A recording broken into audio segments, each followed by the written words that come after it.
À Paname 360, je suis avec Christian Thomas, compositeur, orchestrateur, arrangeur, pianiste et également auteur. Christian Thomas, il mène une carrière internationale depuis plusieurs années et il a écrit des partitions originales pour des spectacles, pour du théâtre, pour le cinéma, le film documentaire, pour des séries télévisées, ce qui l'a amené à travailler sur plusieurs projets, dont 200 projets scéniques au cours des 35 dernières années.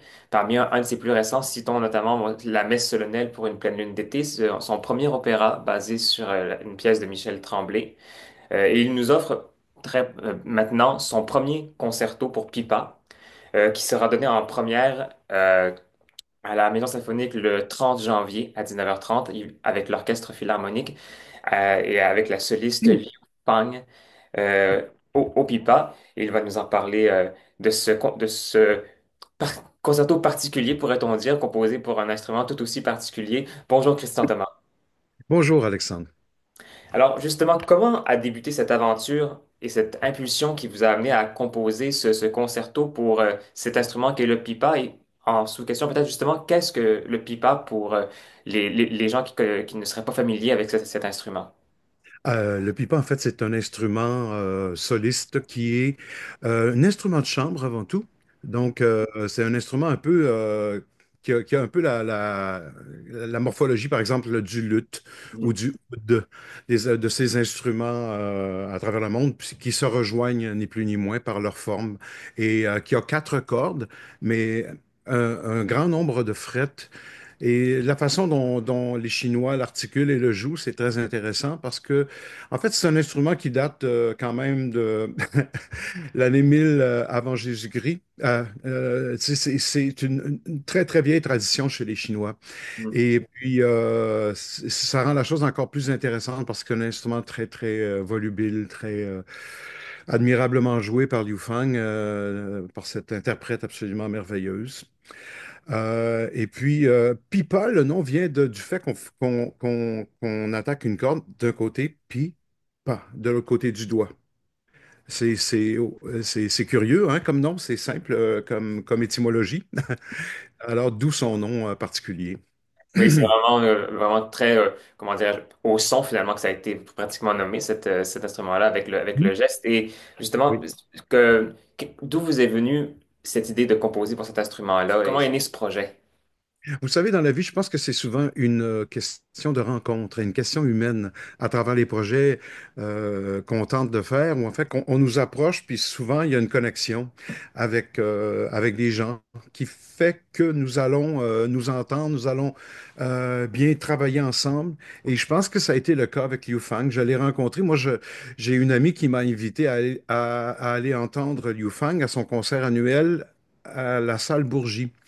Et puis, c'est à ce moment-là que j'ai découvert vraiment la grande polyvalence de cet instrument. Et puis, en voyant jouer cet interprète, j'ai été vraiment séduit par tout son jeu.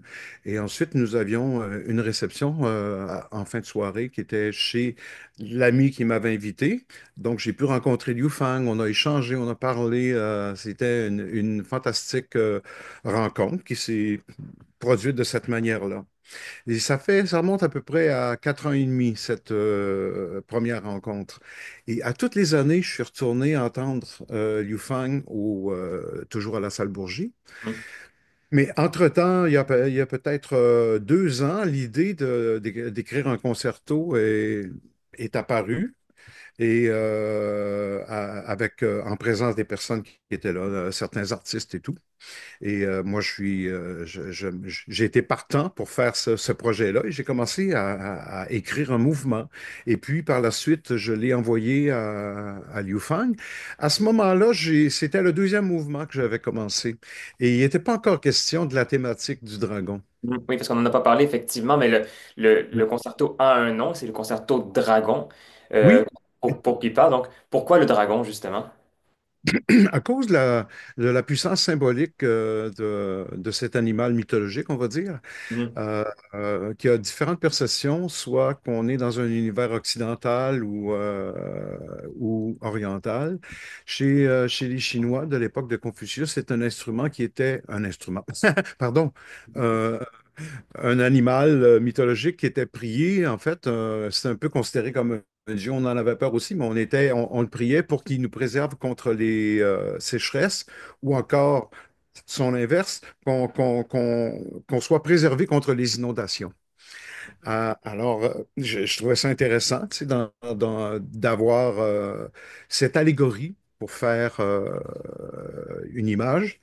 Alors, je suis parti de cette proposition et j'ai créé une espèce de synopsis conte, on va dire, entre guillemets, pour amener mon personnage du dragon. Et c'était cette année, on est encore dans l'année du dragon, on s'en va vers l'année du serpent. Je l'avais créé justement pour cette année. OK. Et on va finir l'année, donc le 30 janvier à la Maison Symphonique avec la fin du dragon, de l'année du dragon. Ah, c'est ça, et vraiment, vous avez articulé en quatre mouvements, Oui, finalement, votre concerto avec une thématique, ou avec une histoire à chacun des mouvements. Donc, ça part de la naissance, finalement, du jeune dragon et qui évolue jusqu'à devenir le dragon empereur, oui, qui représente vraiment la fusion de ce dernier mouvement-là entre le dialogue culturel entre l'Orient et l'Occident. Et c'est vrai que à l'écoute du concerto, en fait, vous me corrigerez si je fais fausse route, mais on note vraiment que vous avez cherché à faire une évolution du langage, et autant au niveau de comment le pipa interagit avec l'orchestre et de comment l'orchestre soutient le pipa. Vraiment, dans le premier mouvement, on est dans une sonorité qui met vraiment le pipa en valeur dans un langage très, très oriental, si on peut dire, ou, tu sais, très, très pentatonique. Et oui, progressivement, on sent que l'orchestre intervient avec des couleurs à la fois qui restent dans le langage, mais qui met des inflexions un peu oui, occidentales, plus oui, harmoniques. C'était un souhait narratif que vous aviez dans oui, votre esprit quand vous avez commencé à mettre en relation oui. ce- cette histoire-là. Oui, c'était pas pour moi, dans le sens, je parle pas de difficulté parce que c'est toujours difficile Hmm. d'écrire, j'ai une œuvre et tout ça, il y a beaucoup de travail, mais c'est naturel chez moi, je suis occidental, donc évidemment, je veillais au grain, j'essayais d'avoir une expression orientale dans toutes les parties de ce concerto, mais ce que tout découle aussi du souffle qu'on veut donner à son travail. Je voulais que ça soit une œuvre qui ait un certain souffle et qu'on soit porté par ça. Et le premier est plus dépouillé parce que il est plus dépouillé. On sent beaucoup les échanges entre différents instruments, puis le pipa. On se répond. Les autres instruments, c'est peut-être la présence du vivant dans cette espèce d'Éden où le dragon rencontre soit ses congénères ou d'autres espèces ou le règne animal ou le règne végétal. C'est un petit peu une mosaïque de tout ça pour moi. Je voulais faire euh, sensibiliser aussi à travers la musique. C'est une sensibilité personnelle parce que j'adore la nature et puis ça m'inspire beaucoup. Et j'ai choisi d'avoir un canevas qui tournait autour de la question. Bon, dans la première partie, pour revenir à votre question, oui, c'est oriental. Après ça, on s'en va dans quelque chose. Deuxième mouvement, il prend conscience du monde dans lequel il est, hein, Hmm. et il devient un peu plus introspectif. Il est plus c'est donc ça, cet univers. Il y a des dangers, il y a des aspects positifs, il y a des aspects négatifs. Alors, il s'éveille à ça. Le troisième mouvement, ben, c'est le protecteur qui se met à l'œuvre pour protéger le vivant dans lequel tous ces êtres cohabitent. C'est un peu une allégorie, c'est un peu nous aussi, c'est un peu le soin qu'on accorde autour de nous à- à- à la nature qui existe, aux gens, aux choses. C'est un peu en ces termes-là que j'exprimais cette situation. Mm. Et justement, vous le mentionnez un peu, mais comment vous avez abordé justement l'écriture de cette œuvre-là, parce que vous avez composé pour un instrument qui ne vous était pas familier avant, j'imagine. Donc, comment en tant que compositeur, vous avez travaillé là-dessus pour pouvoir comprendre l'instrument, de comprendre son langage, de comprendre l'harmonie aussi, parce que est-ce qu'il y a peut-être une question d'échelle aussi au niveau de comment on l'accorde avec un orchestre occidental? Donc, comment ça s'est passé, ce travail-là avec Oui, l'instrument? c'est sensiblement, c'est les mêmes accords que nous, sauf que dans l'écriture, je me permettais quelques évasions harmoniques D'accord. avec lui. personne qui était capable de tout gérer tout ça, si on veut. Mhm. Oui. En même temps, à un moment donné, dans les derniers mois, on a travaillé ensemble. Elle est venue ici au studio, à mon studio. On a vérifié certains trucs techniques. Des fois, il y avait des contraintes. Des fois, c'était parfait. Mhm. Il y avait toutes ces questions. Ça m'a permis, ben, à toutes les années, on se voyait, hein. Mhm. On travaillait quand même, on se Ça, c'est un voyait. travail continu. C'est ça. Oui, j'avais déjà présenté une maquette à Liu Fang il y a déjà 3 ans passés. Mhm. Alors, elle était quand même au courant de mon travail, de mon approche, et ça semblait lui plaire beaucoup. De même que moi, son jeu vraiment m'a séduit beaucoup. Et j'ai pu vérifier avec elle des données techniques de tout ça, de vérifier certains touchés, certains vibratos. Alors, je suis allé le plus loin possible où je pouvais aller dans ce type d'écriture. Et c'est toujours, on a toujours un travail d'apprentissage à faire avec un instrument ou un autre. On n'est jamais, on n'a jamais terminé ce travail-là. Et ça dépend aussi beaucoup des interprètes, ça dépend c'est très plaisant, cette approche-là, ce qui fait qu'on a l'impression de toujours faire quelque chose de nouveau, quoi. C'est une approche qui est un peu, j'aurais envie de dire, pratiquement moderne d'une certaine façon au sens historique du terme, où par le passé, il y avait une grande fascination, un grand intérêt pour les musiques non occidentales à être intégrées dans les pièces classiques, mais c'était une recherche d'imitation avec les effectifs en Oui, présence, alors que là, vous mettez vraiment de l'avant au sein d'un orchestre l'instrument en lui-même. oui, C'est vraiment un dialogue que vous venez créer. Donc, on revient à cette idée de narration, puis un peu de théâtralité finalement qui caractérise votre catalogue oui. un peu, hein. Sûrement parce que je suis sûrement pas le premier à faire ça. Puis c'était pas la première fois que je touchais à des instruments orientaux. J'avais travaillé aussi par le passé avec un Vietnamien qui jouait du violon à une corde. Oui. Et il y avait aussi, grâce à Francis, il m'a suggéré Francis Chouanière. J'ai introduit aussi, au lieu d'avoir juste le bass drum, par exemple, dans l'orchestre, oui, j'ai beaucoup d'instruments de percussion. Mais Mhm. cela dit, on a utilisé le taiko japonais, OK. Oui, donc les oui, oui, magnifiques oui, drums, les grands tambours, oui, oui, grands tambours, on vient renforcer notre image, comment dire, orientale, et c'est intéressant. Et bref, la façon dont les flûtes jouent aussi, il y a un petit côté shakuhachi qui oui. Mhm. s'installe. Euh, Moi, je voyais l'orientalisme dans une vision plus large. Oui. Mais le pipa colore tellement c'est un instrument qui est tellement typique, tellement Mhm. parfait, qu'on est immédiatement en Chine à cause de lui. Oui, non, absolument. Et ce qui est fascinant, c'est que à l'écoute de l'album qui est déjà sorti, il est sorti il y a quelques semaines, un mois à peu près déjà, je pense, c'est qu'à à un certain moment donné, on n'arrive plus à distinguer trop entre les cordes et le pipa qui joue. Oui, C'est vraiment oui, il y a aussi un travail d'orchestration là-dedans qui est extrêmement fin, où on a l'impression que c'est de la complémentarité tout le temps et on n'arrive plus à distinguer le, oui. la part de soliste et la part de l'orchestre. Donc, c'est Oui. vraiment Ah, un très méditatif comme chose aussi. oui, c'est drôle parce qu'en plus, je voulais pas perdre mon public, dans le sens que, Mm. oui, je suis un compositeur contemporain, mais pour moi, c'est important de pas faire quelque chose de... C'est très beau. Parfois, on peut être hermétique, puis ça va marcher. Mm. Mais dans le cas de ce concerto-là, je voulais qu'il soit quand même rassembleur, et je voulais qu'on sente, qu'on puisse suivre le souffle de la composition. Donc, c'est important pour moi, à chaque pas que l'on fait, c'est de guider mon audience vers le récit, quoi. Et je parle de récit parce que ça, c'est mon canevas, ça m'appartient.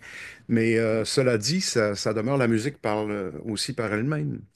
Oui, puis ça rejoint aussi ben, vos propres pensées. Vous êtes fasciné aussi par les musiques du passé, mais aussi par les musiques actuelles. Donc, on revient Oui. encore à cette idée d'user d'un dialogue entre ces deux univers musicaux finalement. Qu'est-ce qui vous fascine dans ces univers musicaux, justement, des musiques du passé et des musiques actuelles? Ben, parfois, c'est qu'on on va oser aussi au niveau des orchestrations, on va oser au niveau des certains effets. Mais je voulais pas que les effets soient gratuits. Et Oui, pour moi, c'est toujours important de soutenir quelque chose, mais qu'il y a une bonne raison de le faire, cet effet-là. Alors, c'est fantastique quand ça marche, quand c'est bien étudié. Tu sais, amener à un moment donné un passage dans le mouvement 3, dans le troisième mouvement, où on entend les crotales derrière avec un espèce de mouvement un peu déstabilisant. C'est c'est surprenant, mais ça fonctionne parce que c'est articulé, c'est contemporain, mais on comprend pourquoi, parce qu'il y a une espèce de chaos, en fait, qui est en train de régner à travers le combat. Puis je voulais amener cette dimension-là, puis qu'on la sente plus, qu'on soit gêné aussi par la rythmique. Il y a un effet à aller chercher là-dessus, d'inquiétude ou de. C'est dans ce sens-là que je dis que on peut oser au niveau de la finition de l'orchestre. hmm, Voilà. oui. Un autre qui a peut-être osé dans ce projet-là, c'est Francis Chouanière qui va diriger l'Orchestre Philharmonique et qui va vous accompagner.